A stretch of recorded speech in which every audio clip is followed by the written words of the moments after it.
After the pretty impressive presentation from the PlayStation 5, all eyes were on the Xbox Series X event, showcasing the first-party games from Xbox that you will be able to play for your Xbox Series X. The event just wrapped up. We got a lot of new game announcements, and overall there were some interesting takes to take away from the Xbox Series X event. So what games did we see, and how do I feel about these games and the presentation overall? That's what we're going to talk about in this video. What's going on, guys? I'm RGT85. If this is your first time on the channel, be sure to hit that subscribe button. But without any further ado, let's talk about the Xbox Game Showcase for the Xbox Series X and what I thought about it.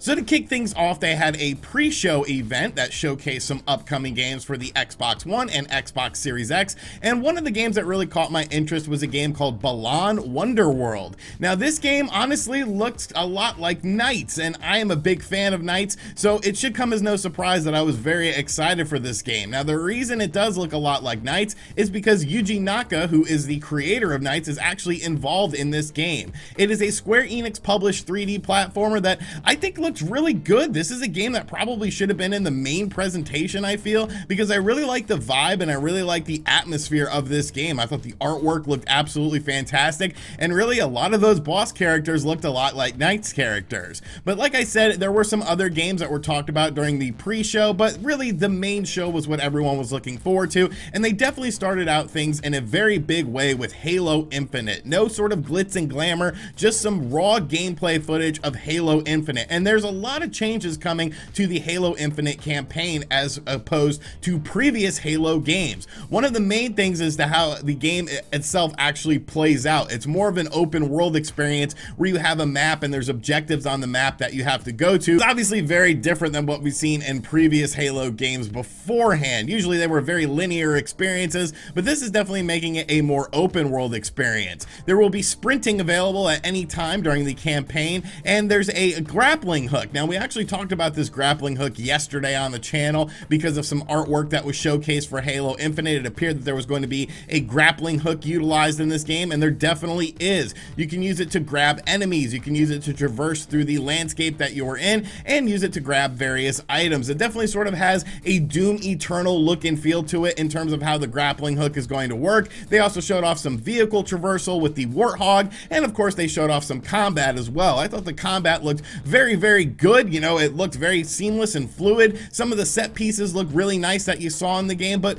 one thing I sort of took away from this is that it still looked like Halo, and I don't necessarily think that's a bad thing or anything like that, but I don't feel like there was a huge jump in terms of things like graphical fidelity versus the previous Halo games that we have played on the Xbox One thus far. It definitely looked better, but I don't really think it looked substantially better or anything like that. It definitely sort of looked like a current generation game, but even all that being said, I was definitely very impressed with what we saw from Halo Infinite, and I think it's going to be a very fun game. I wish we would have seen the multiplayer aspect. They did say that they would talk about the multiplayer later on when it comes to Halo Infinite. Obviously, when it comes to Halo games, I'm definitely more interested in the multiplayer aspect, but definitely a strong way to start off the show. You know, Halo Infinite I think looks very solid, maybe a bit lackluster in terms of graphics, but overall a definitely very solid showing. Then they showed off a State of Decay 3 teaser with, well, it had no gameplay in it whatsoever. One thing I did notice from the State of Decay 3 teaser was that there was no Xbox One listing for this game, meaning that this game is probably a ways off. It didn't have any sort of release date or anything like that. We actually didn't get a release date for many of these games. Halo Infinite was pegged as a holiday 2020 release, but State of Decay 3, just a little teaser trailer.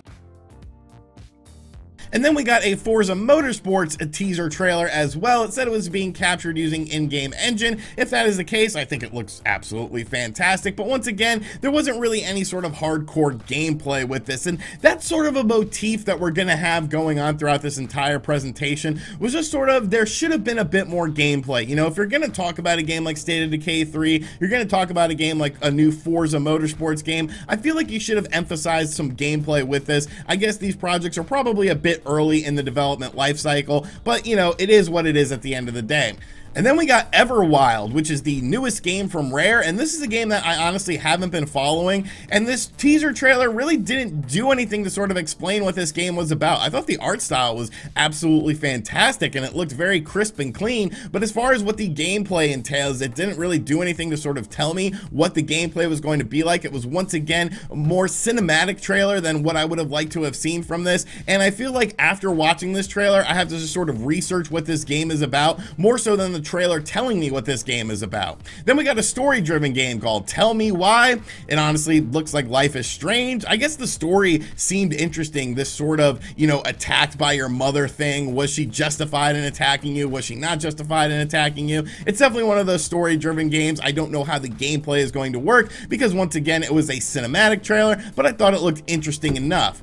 Ori and the Will of Wisp is getting a specifically designed version for the Xbox Series X that will allow for 120 frames per second and 4K gameplay. So if you're into things like, you know, higher frames per second and that 4K gameplay, this version of the game will probably be the definitive version of the game. You know, Ori and the Will of Wisp, Ori in the series, the whole Ori series is really a great series, so nice to see this game here. They also announced some Outer Worlds DLC called Peril on Gorgon, which is a story expansion. Now this will be releasing on September 9th, and this is one of 2 story expansions for the Outer Worlds. I really like the Outer Worlds. Like I said, I played the Nintendo Switch version of the game because that was the one I wanted to review, and yeah, the graphics on it kind of sucked, but the gameplay was absolutely fantastic, and I thought this looked pretty solid. Once again, it looked like the Outer Worlds. It didn't seem like there was any sort of graphical jumps in any of these DLC packs or anything like that, but definitely very cool stuff.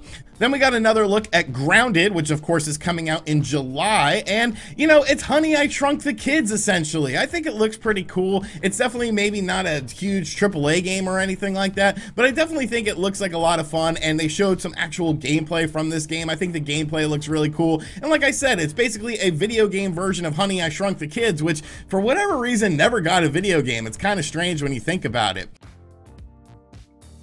Now, the Outer Worlds and Grounded are, of course, Obsidian games, and they actually showed off a third game with a teaser trailer, meaning, well, there was no gameplay for it, a game called Avowed, which is their new RPG game, and it just kind of looked like Skyrim from the little teaser trailer that we got. Who knows what this game is going to entail? As far as gameplay is concerned, I'm pretty sure you could deduce what sort of game this is going to be if you base it on Obsidian games, but I would have liked to have seen some gameplay from it. Like, they just showed this little teaser trailer and a name, and it's like, okay, cool. When is this game coming out? How does this game play? And we didn't get any of that information.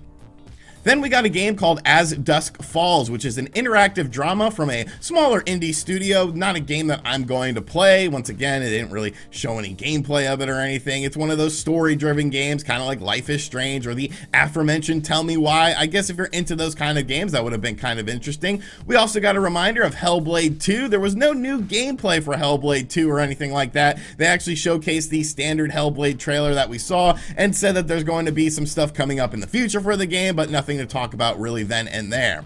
Psychonauts 2 was showcased with some gameplay, and Jack Black was singing his heart out. It's a very psychedelic looking game, maybe even almost too psychedelic. Like, I thought it looked cool. I enjoy 3D platformers, obviously, but I thought this game just looked a bit too strange. You know, it doesn't really look any sort of like next generation or anything like that either. It definitely looked like a current generation game, but I thought what we saw from it looked solid, if not a bit too strange. A huge announcement of Destiny 2 coming to the Xbox Series X. Yay. I mean, I feel like if you wanted to play Destiny 2, you probably played it by now, but hey, if for some reason you haven't, it is coming to Game Pass as well, so that's a pretty interesting addition as well. Then we got into a segment called Console Launch Exclusives. Now, these will be console launch exclusives for the Xbox variety of systems. I'm assuming all these are coming to the Series X. Some of these are probably coming to the Xbox One as well. Stalker 2 got a teaser trailer, and really, this is once again something that we have talked about many, many times in this video thus far. I don't know anything about the first Stalker game. I've heard about the first Stalker game, and I know a lot of people enjoy it. So Stalker 2's trailer should sort of tell me what this game is about, how this game plays, and what this world is all about. But aside from like the Chernobyl, you know, environment and sort of, you know, mutations and things like that, I don't know anything about this game because it was simply just a teaser trailer with CG graphics instead of actual gameplay.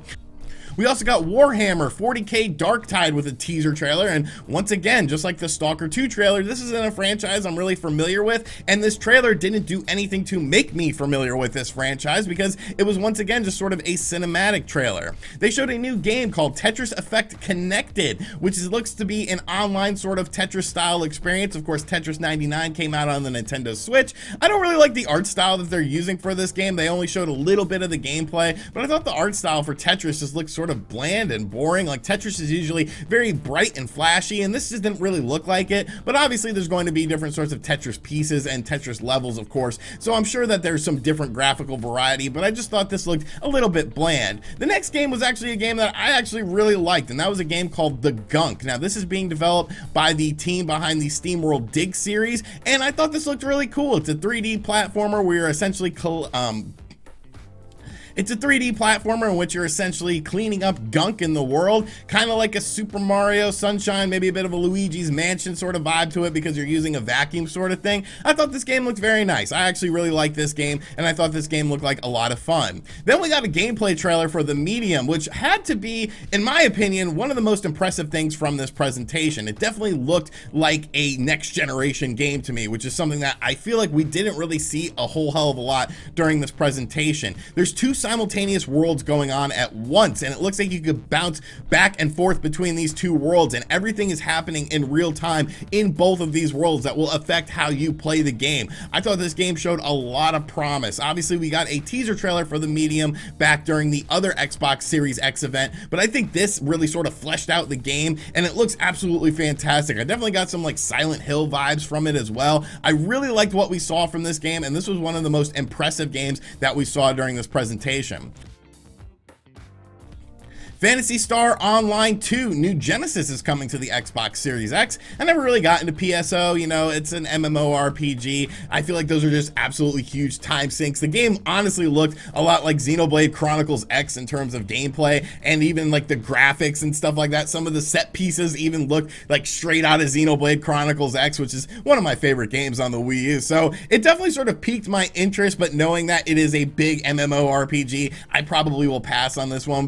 But definitely cool to see Phantasy Star Online 2 New Genesis announced. They actually showed off a Crosscode X trailer for the single player campaign. Now, this was an online game that was given a multiplayer beta, and now it looks like it's getting a single player campaign. You know, that sort of Call of Duty style game, you know, nothing too groundbreaking or anything like that, but I did hear some decent things about Crosscode X in the beta, so if you enjoyed that beta, you'll probably enjoy this. And then finally, they wrap things off with a teaser trailer for a game that we've pretty much been saying on this channel was going to be announced, and that was Fable. But once again, they didn't show any actual gameplay. They showed a nice little teaser trailer to basically let you know that Fable will be coming back on the Xbox branded consoles, but they didn't really give any sort of inclination on how the game is going to look, how the game is going to play, or a timetable for the release of the game either.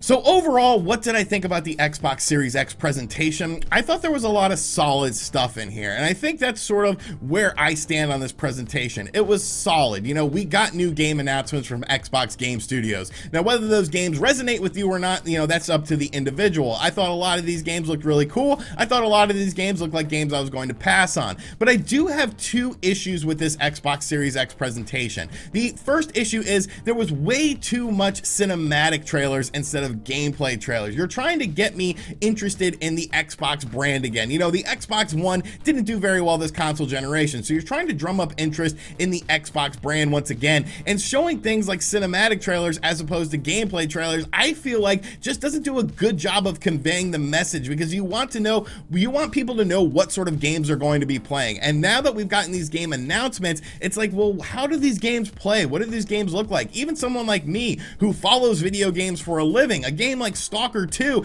I don't know anything about the Stalker franchise, so why should I be excited about a sequel to the Stalker game if I don't know how this game is going to play out?